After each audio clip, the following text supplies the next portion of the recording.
Ça fait plus d'un an maintenant que je travaille avec Jean et Jody et on a fait certains challenges qui ont généré des dizaines de millions d'euros. Et dans cette vidéo, je vais t'expliquer exactement la stratégie exacte qu'on suit pour les créatives, pour les ads, qui nous permet de dépenser des centaines de milliers d'euros par mois en ads, tout en ayant un ROS de x4, x5, x6, x7, voire même plus, et sans forcément avoir de l'ad fatigue, etc. Et à la fin de cette vidéo, vraiment, tu repartiras avec la méthode exacte, les 3 piliers que je suis pour faire des ads winneuses avec Jean et Jody. Alors déjà, les ads qu'on fait, moi j'appelle ça pas ça des ads, j'appelle ça plutôt des fake ads. Donc ce sont des pubs qui ne ressemblent pas à des pubs. Parce que sur toutes les pubs, toutes les ads, sur tous les ad accounts, etc. qu'on a lancés, donc c'est plutôt des milliers d'ads, bah, j'ai remarqué qu'il y a toujours un pattern qui revient.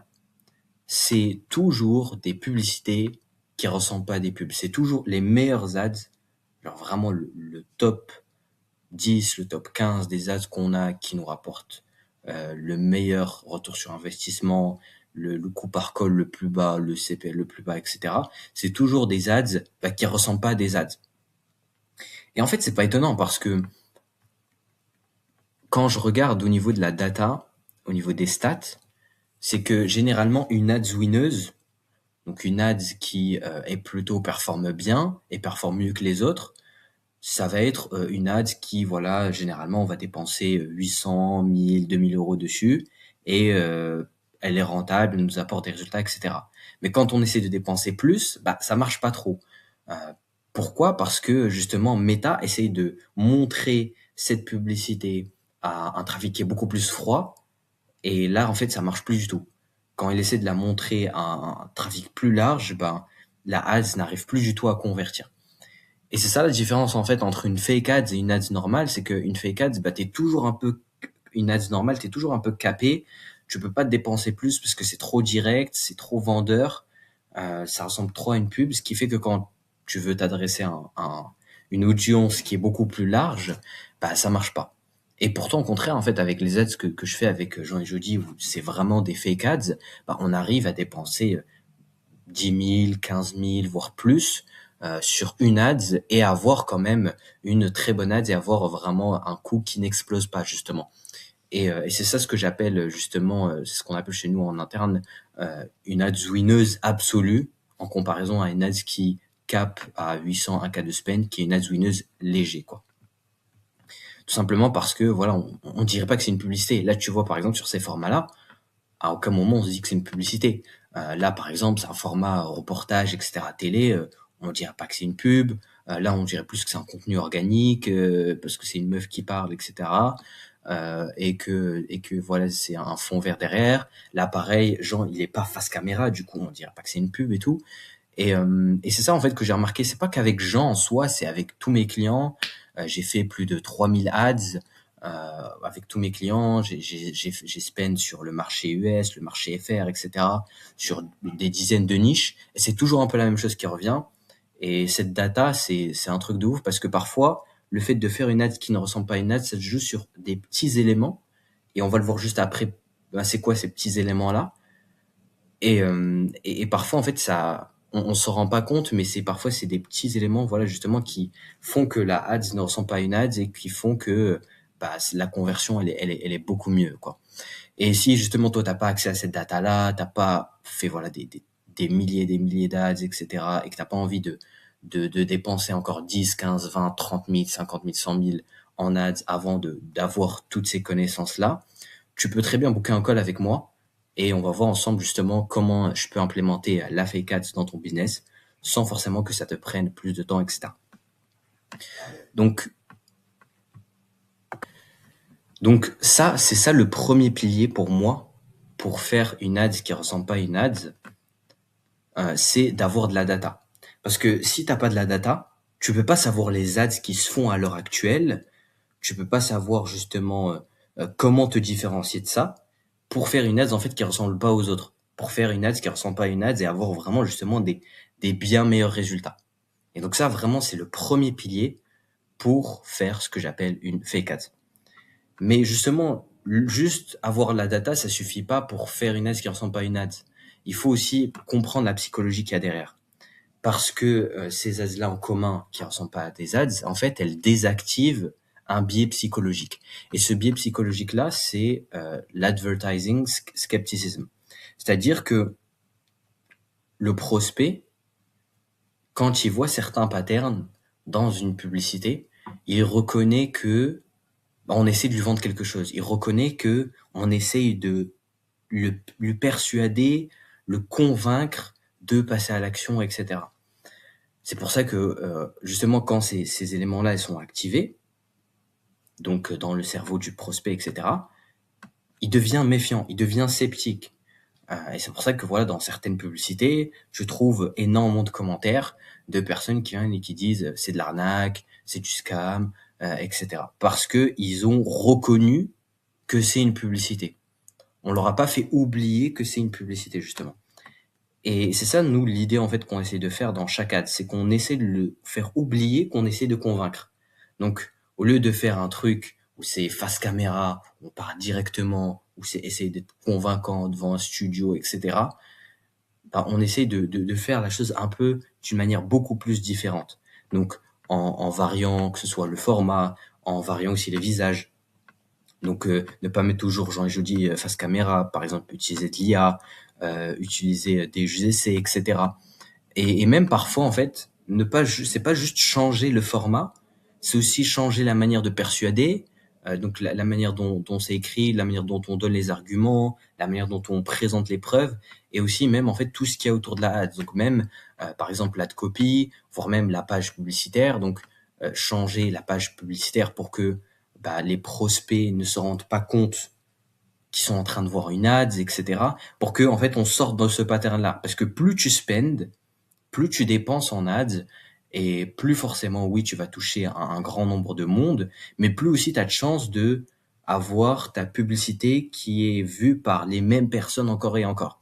Et c'est pour ça que, voilà, avec une fake ads, l'idée, c'est de se faufiler dans le feed du prospect, que ça ressemble à un contenu organique, et qu'ils se disent pas, ah, mais c'est encore une fois Jean et Jody que je vois en ads, etc. Le but, c'est vraiment de se faufiler pour que les gens, ils oublient. Et pour qu'ils nous classent pas, ils nous catégorisent pas en se disant, ah, c'est une pub de Jean et Jody, je scroll direct, j'ai pas envie de la regarder.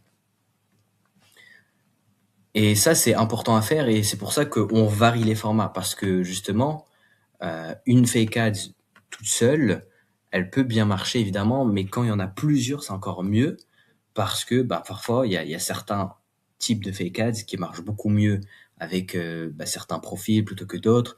T'as des personnes qui sont beaucoup plus euh, captivées par ce qui est un peu micro-trottoir, parce que par exemple micro-trottoir, c'est un micro-trottoir, si un micro-trottoir il est fait dans un endroit, dans une ville qu'ils connaissent, où ça on dirait pas trop une ads et tout, forcément les gens ils vont se dire ça m'interpelle, j'ai envie de voir un peu ce mini-jeu qu'ils font en micro-trottoir, etc. Par exemple. Et c'est pour ça que c'est important de faire plein de différents formats, de les varier les uns des autres pour que le prospect, non seulement déjà, si ça se trouve, s'il n'est pas convaincu par l'AD numéro 1, il sera convaincu par la 2, la 3, la 4, la 5, etc. Parce qu'on teste tellement de volume en ads avec Jean et Jody. C'est pour ça qu'on fait beaucoup de variations.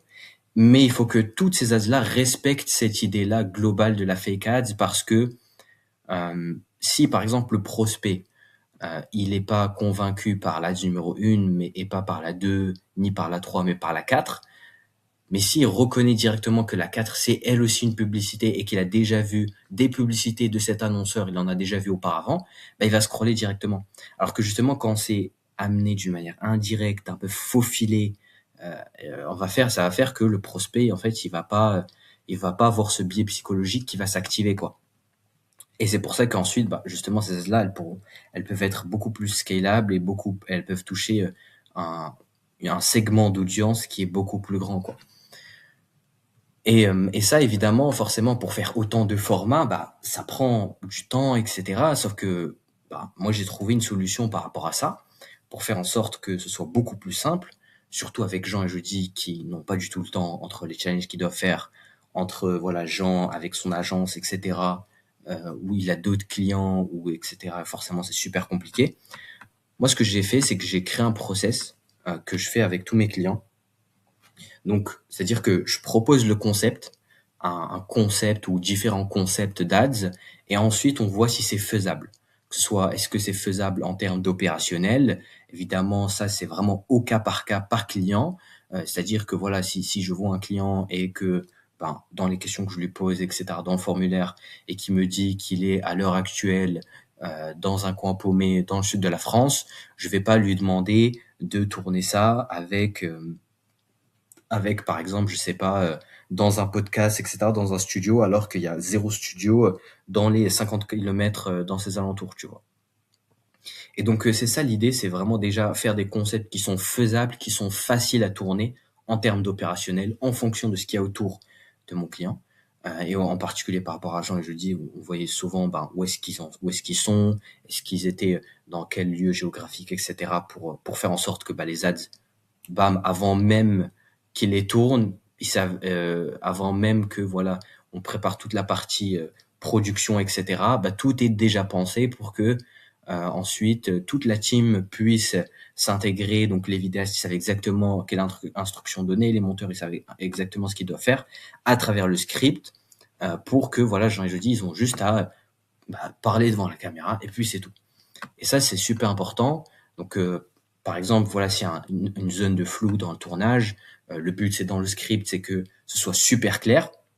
Ça, moi, je le fais avec tous mes clients, de sorte à ce que même si je suis pas là dans le tournage, bah, mes clients, ils savent exactement comment tourner la chose, comment le dire, comment s'exprimer, est-ce qu'il y a un objet qu'il faut avoir en particulier avant le tournage ou pas, etc. Et ça, et aussi par évidemment pour que le monteur aussi comprenne un peu l'idée, parce que si imaginons que l'idée c'est de faire par exemple une fake ads dans une forêt en randonnée, etc., et que le monteur commence à mettre des b-rolls dans tous les sens et du montage ultra dynamique, bah en fait il respecte pas l'idée quoi. Et donc c'est pour ça que aussi le monteur, s'il a la moindre zone de flou, bah, il peut comprendre exactement c'est quoi les attentes, c'est quoi ce qu'on cherche derrière, etc. Parce que tout est indiqué en fait dans le script, tout simplement. Et aussi parce que voilà, forcément, la team de Jean et Jeudi, bah, c'est donc tous les vidéastes et tous les monteurs, bah, je bosse vraiment depuis pas mal de temps avec eux. Donc ils savent exactement moi ce que j'attends sur tel ou tel élément, et même sur les nouveaux clients avec qui je les accompagne en fait dans les ads, ben je leur intègre justement toute cette team là pour faire en sorte que ben tout soit clair, tout soit fluide et qu'il n'y ait pas de script qui a été fait mais qui n'a pas pu être tourné, qui n'a pas pu être exploité, etc. parce que trop compliqué en termes d'opérationnel, etc. Parce que le but, c'est pas de commencer à passer des heures et des heures à tourner des ads, mais de rendre la chose super simple, super efficace, tout en ayant évidemment des résultats derrière en ads, tout simplement. Et c'est comme ça, en fait, justement, ça c'est tout le process que je suis avec Jean Jeudi pour faire en sorte d'avoir des ads winners sur lesquelles on peut spend 10 000, 15 000, voire plus sur une seule ads, tout en ayant en fait bah, une rentabilité derrière, que ce soit un coût par call qui est bas, un coût par lead qui est bas, et avoir voilà des milliers et des milliers de leads, des centaines et des centaines de calls, etc. D'ailleurs, ça même, c'est un, une vidéo, enfin genre c'est un enregistrement d'écran qui nous avait mis Jean dans le groupe WhatsApp dans lequel je suis. Et je vais te laisser écouter ça parce que je trouve que c'est assez drôle. Donc bam, on va checker ça ensemble.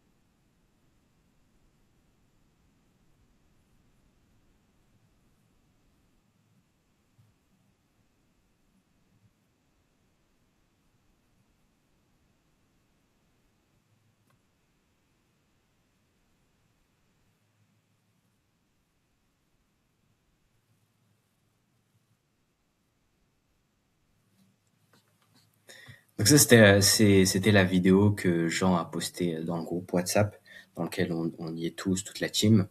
Et bref, petit message pour vous saucer MDR, car tout le mérite vous revient. Alors évidemment, je dis pas que c'est grâce à moi 100%, même si voilà ce qu'il vient de dire le mec, voilà, il y a une de ces ads là que c'était moi qui avais faite.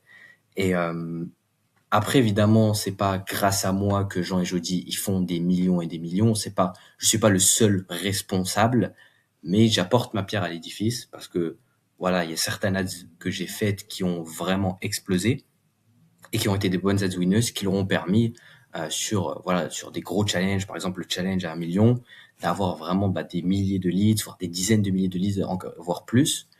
Et ça reste quand même un point ultra important dans le monde dans lequel on vit où l'attention devient super difficile à capturer, surtout en ads à l'heure actuelle. Et maintenant, si t'as pas le temps d'implémenter tout ça, et si tu veux que j'utilise cette méthode pour t'aider à voir des pubs qui ressemblent pas à des pubs et diviser par deux tes coûts d'acquisition, etc., dès la semaine prochaine, alors t'as juste à cliquer sur le lien en bas de cette vidéo et pour réserver un call avec moi personnellement et on va voir ensemble si c'est possible qu'on taffe ensemble.